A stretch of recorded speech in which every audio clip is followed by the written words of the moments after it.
My future daughter-in-law was asking about my medication again. Third time this week. I watched her lean against the kitchen counter in my modest apartment, her designer heels clicking on the linoleum as she shifted her weight, trying to look casual. "Just wondering, Richard," Victoria said, flashing that perfect smile that had charmed my son David for the past 2 years. "Do you take anything for your heart? David mentioned you had some issues." I set down my coffee mug slowly. The apartment was quiet, except for the hum of the old refrigerator. David had stepped out to get bagels from the deli downstairs.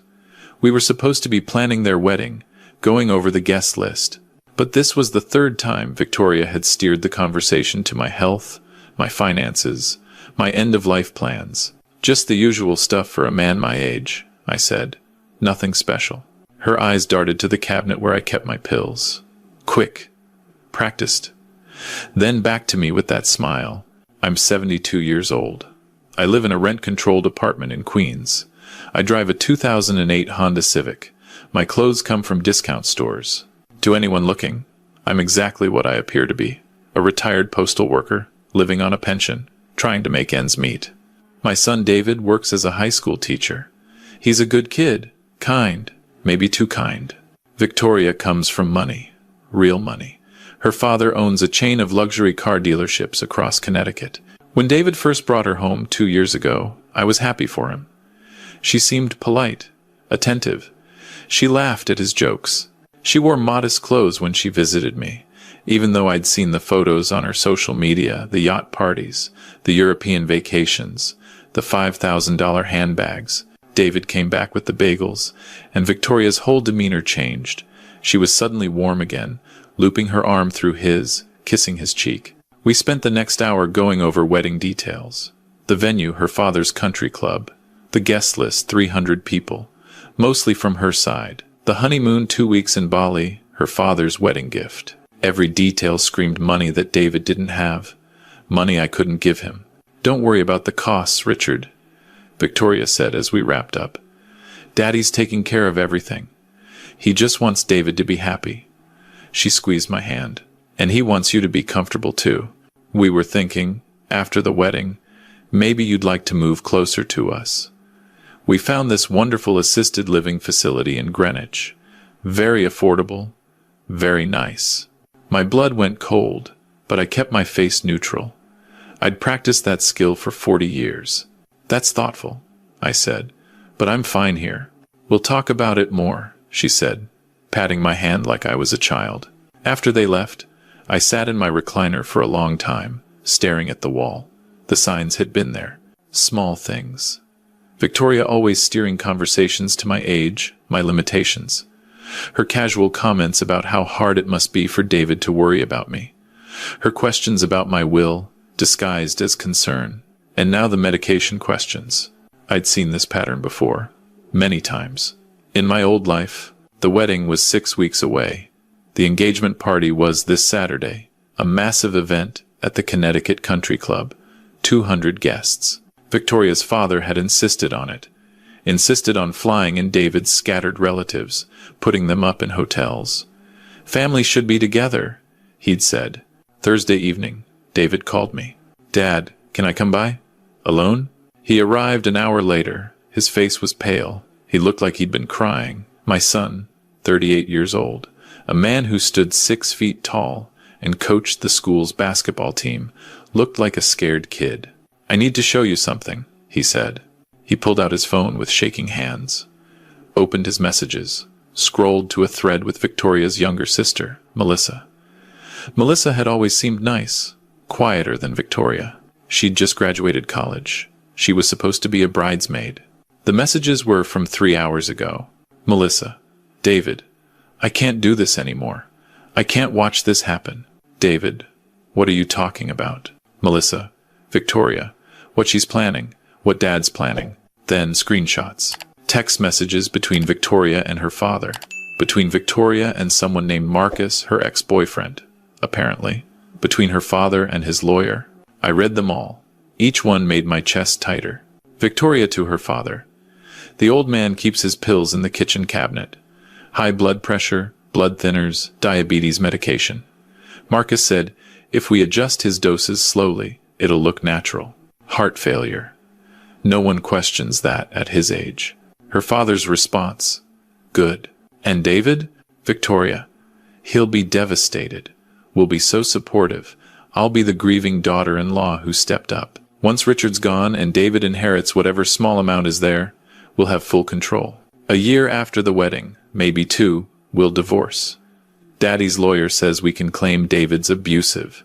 With my family's connections, I'll get everything. Teacher's pension, the life insurance, whatever else exists. Marcus to Victoria. You sure this is worth it? The guy lives in a shit apartment. Victoria. It's not about him, babe. It's about David. Dad ran a background check. David's the sole beneficiary of some trust. Won't release details, but it's significant. Plus the optics. My father's running for state senate next year. Having a son-in-law who's a beloved teacher, helping care for his elderly father. Perfect image. Then when poor Richard passes, and David can't handle the grief, I'm the strong one who tried to make it work. There were more. Plans to move me to the assisted living facility, which was actually a psychiatric care facility where Victoria's father had connections. Plans to have me declared incompetent.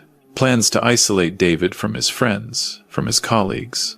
Plans to destroy my son's life. David was sobbing now. Dad, I'm so sorry. I didn't know. I didn't see it. I thought she loved me. I thought. His voice broke. I pulled him into a hug. My son, my boy, the kid I raised alone after his mother died of cancer when he was 12. The kid who brought home stray cats and stood up to bullies and became a teacher because he wanted to help people. It's okay, I said quietly. It's going to be okay. We have to call the police, David said. We have to. No, I said. Not yet. He pulled back, confused.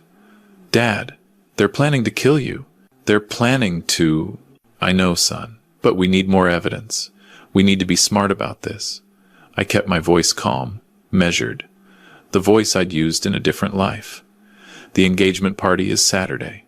That's 2 days away. Can you hold it together until then? I don't know if I can face her. Face them. You can. You're stronger than you know. I gripped his shoulders. Trust me. Can you do that? He nodded, still crying. And David? Don't tell Victoria that Melissa showed you the messages. Act normal. Can you do that? Why?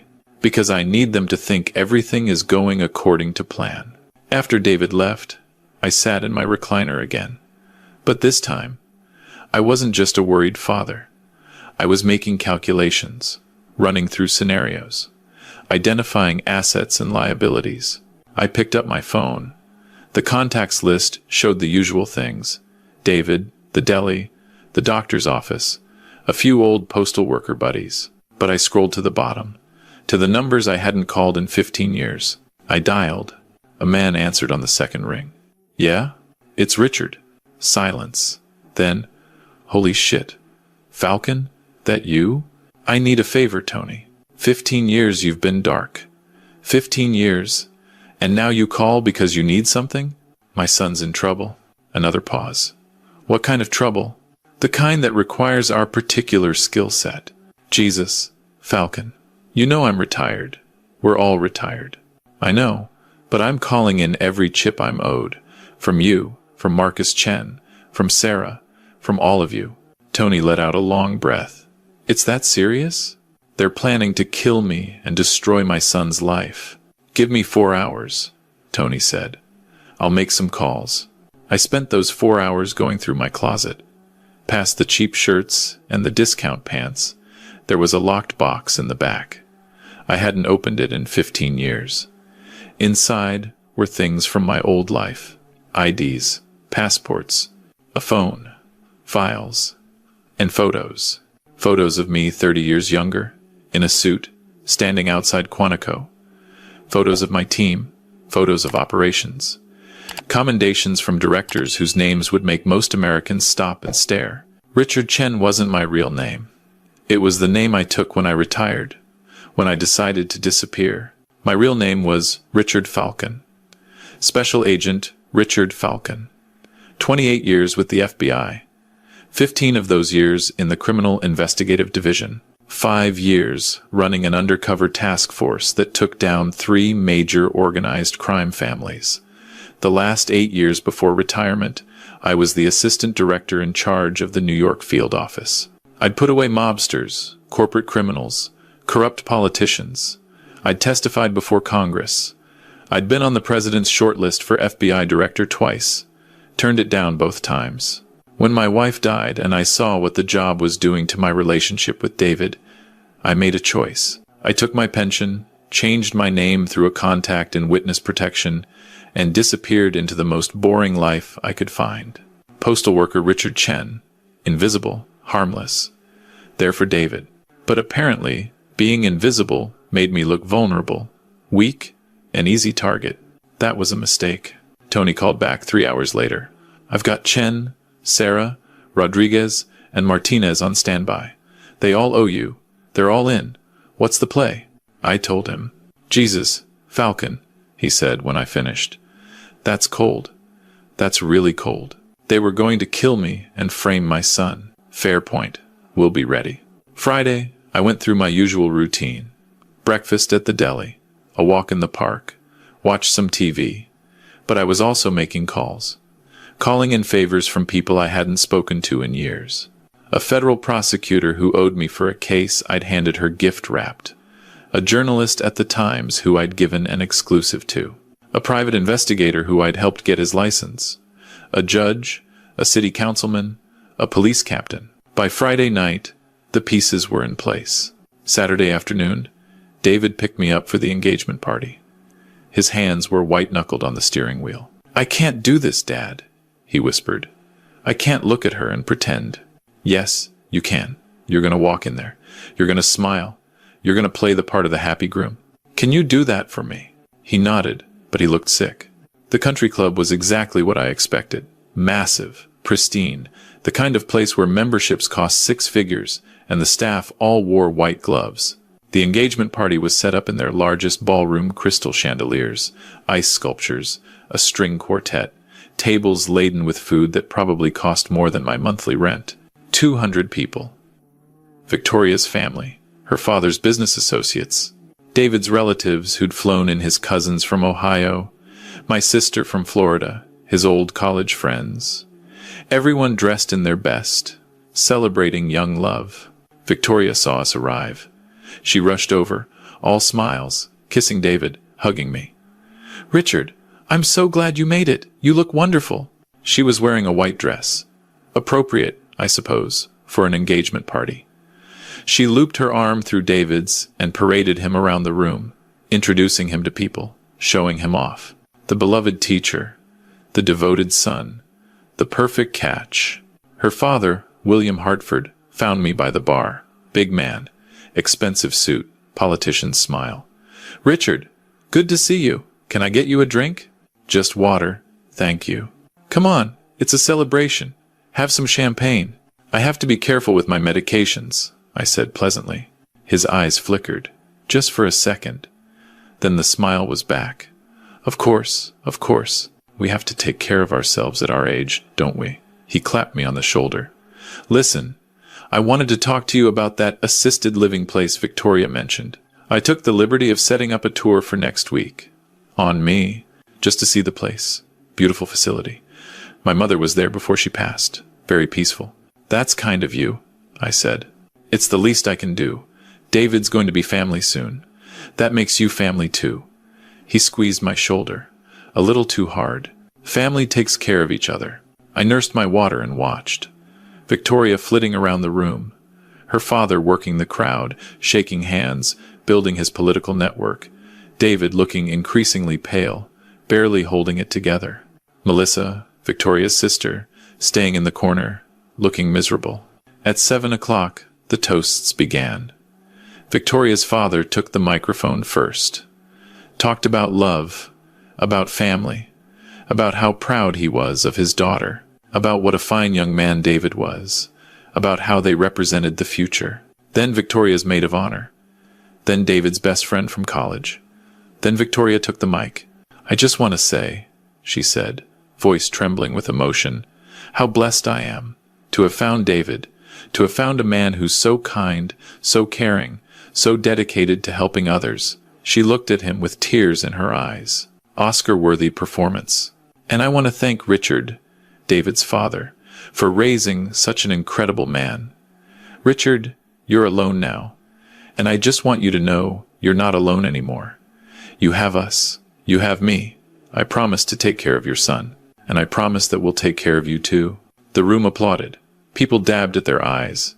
Beautiful sentiment. Beautiful lies. Then it was David's turn. He stood up, took the microphone. His hand was shaking. "Thank you all for coming," he said. I wanted to say something." He looked at me.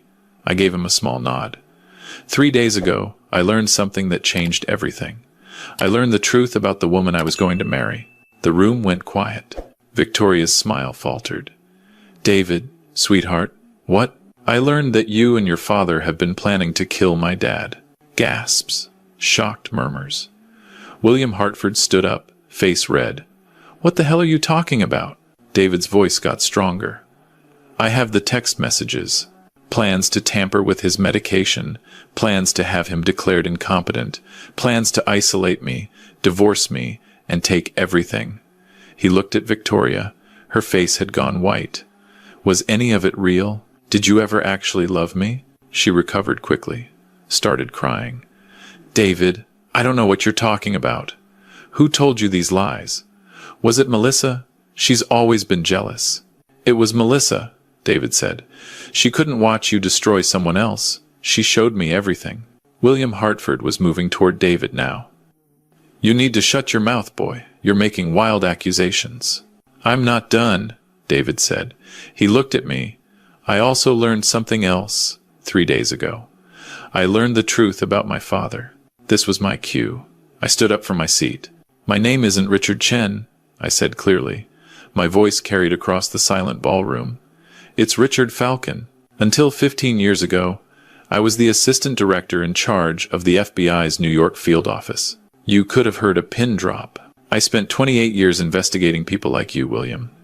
People who think money and connections make them untouchable. People who destroy lives because they can." I walked slowly toward the center of the room. When my wife died, and I saw what my job was doing to my relationship with my son, I retired, changed my name, became invisible. I wanted to be there for David, just be his dad, nothing more. Victoria was backing away. Her father had frozen in place. "But you made a mistake," I continued. "You targeted my son. You thought I was just a weak old man, an easy mark." I smiled. "I'm not."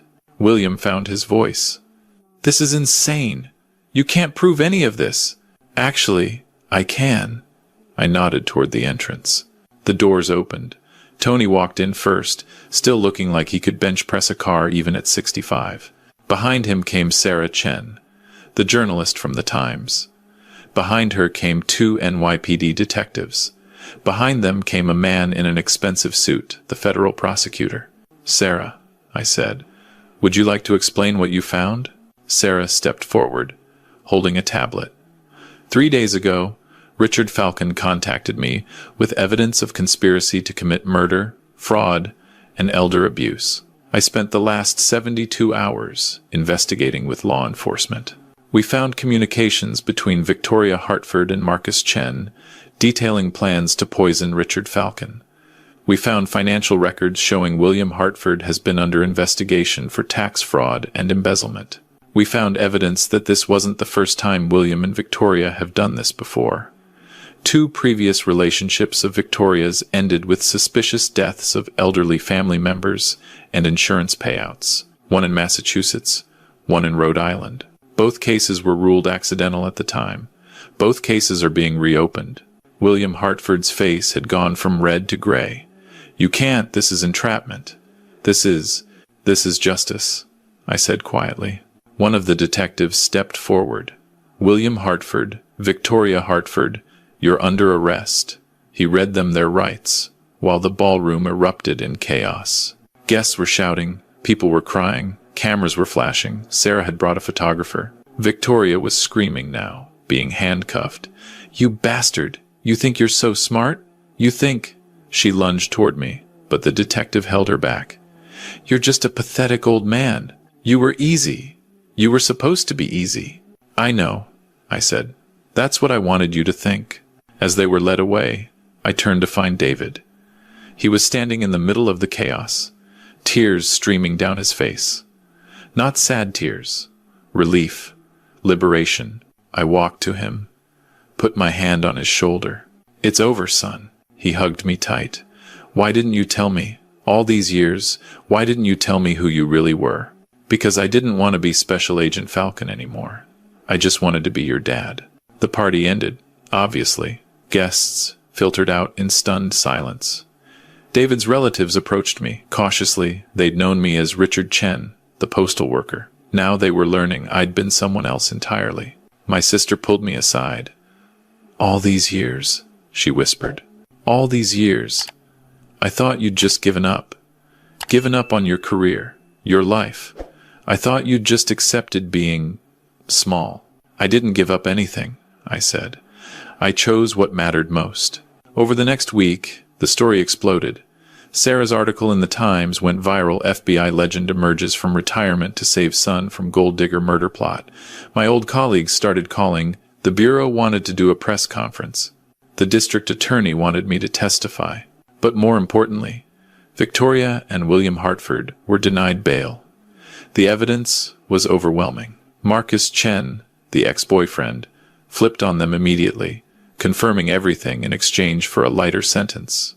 The Massachusetts and Rhode Island cases were reopened, and evidence started piling up. Victoria's first fiancé's father had died of heart failure 6 months after their engagement, and Victoria had inherited through a will that was changed weeks before his death. The second case was eerily similar.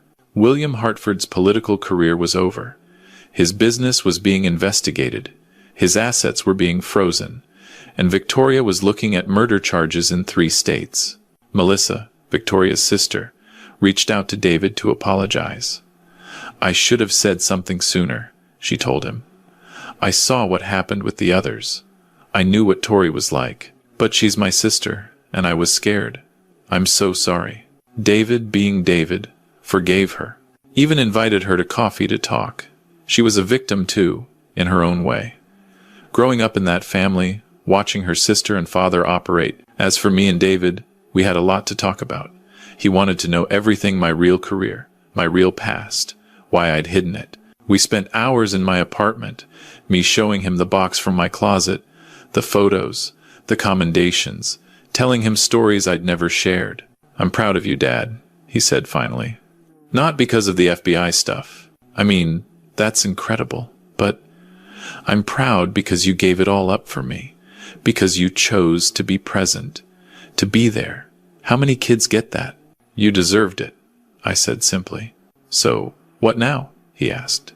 "Do you go back? Do you become Richard Falcon again?" I thought about it. The bureau had reached out with a consulting offer. Some of my old colleagues wanted me to do private security work, make real money for a change. There were opportunities, but I looked around my modest apartment, at my old recliner, at the photos of David on the walls, him graduating high school, graduating college, at his first teaching job. "I think I'll stay Richard Chen," I said. "I like this life. It's quiet, it's real, and I get to be close to you." David smiled. "The rent-controlled apartment and everything?" "The rent-controlled apartment and everything. What if I upgrade you? Now that everyone knows you're secretly wealthy." "I'm not wealthy," I laughed. "I have a decent pension, but I'm not." "Dad," Sarah did some digging. "Apparently your FBI pension, plus investments, plus some consulting fees you never touched. You're sitting on about $4 million. I blinked. "I am? You never looked at your accounts?" "I lived on the pension. That was enough. I didn't need more." David shook his head, laughing. "So you really were just living as a postal worker because you wanted to, not because you had to. Money doesn't buy happiness, son. You know that." "I do now," he said quietly. 3 months later, David was still teaching, still living in his small apartment, still driving his beat-up car. Victoria and William Hartford were awaiting trial. The evidence was overwhelming, and their lawyers were trying to negotiate plea deals. Melissa Hartford had legally changed her name and moved to California, cutting ties with her family entirely. She sent David a Christmas card with a long apology note. He kept it. As for me, I still live in my rent-controlled apartment in Queens. I still drive my 2008 Civic. I still shop at discount stores. I did accept a consulting gig with the Bureau teaching classes at Quantico on organized crime investigations. A few times a year. The money goes into a trust for David, though I haven't told him that yet. But the best part? David comes over every Sunday for dinner. We cook together. We watch basketball. We talk about his students, about his life, about his hopes for the future. He's started dating again, a librarian from his school. She's kind, genuine. When she found out about everything that happened, she said, "I'm so sorry you went through that," and gave him a hug. No drama, no agenda, just empathy. Last Sunday, he brought her by to meet me. Her name is Sophie. She wore jeans and a sweater. She brought homemade cookies. She asked me about my postal worker days, about growing up in New York, about my favorite books. Never once asked about the FBI stuff, even though I know she knows. After she left, David helped me clean up the dishes. "So?" I asked. "What do you think?" "I think she's nothing like Victoria," he said. "That's a low bar." He laughed. "No, I mean, she's real. She sees me. Not what I can give her, not who I'm connected to, just me. That's good, son." "You know what's funny?" he said, drying a plate. "All my life, I thought I was just the son of a postal worker. That I came from nothing special, that I had to prove myself. And now I find out my dad was this legendary FBI agent. And you know what? It doesn't change anything. You were always enough, just as you were. I had to turn away so he wouldn't see me tearing up. That's all I ever wanted to be. You succeeded, Dad. You really did." Later that night, after David left, I sat in my recliner. The old apartment was quiet. The refrigerator hummed. The street outside was settling into evening. I thought about all the choices I'd made. Leaving the bureau, hiding my identity, living small. At the time, some people thought I'd lost my mind. My colleagues couldn't understand why I'd give up power, prestige, the potential to lead the entire FBI. But sitting there, thinking about my son's smile, his laugh, the fact that he knew he could call me any time and I'd be there, that was worth more than any title, than any case, than any accolade. William and Victoria Hartford thought I was weak because I chose a simple life. They thought being invisible meant being powerless. They thought being humble meant being helpless. They learned otherwise. Not because I came out of retirement in some blaze of glory. Not because I showed off my power and connections. But because when it mattered, when my son needed me, I had the skills, the network, and the experience to protect him. And then I went right back to being Richard Chen, postal worker, living in my rent-controlled apartment, driving my old Civic, because that's who I chose to be, not who circumstances forced me to be, who I chose. The TV was showing the late news, a segment about the Hartford case. The anchor mentioned my name, former FBI legend Richard Falcon, and showed an old photo of me in a suit at a press conference from 30 years ago. I changed the channel, found a basketball game, made some tea. Tomorrow I'd go to the deli for breakfast, take my walk in the park, maybe call David to see if he wanted to catch a movie. Just another day in the life of Richard Chen, retired postal worker. Nothing special, nothing extraordinary. Exactly the way I wanted it.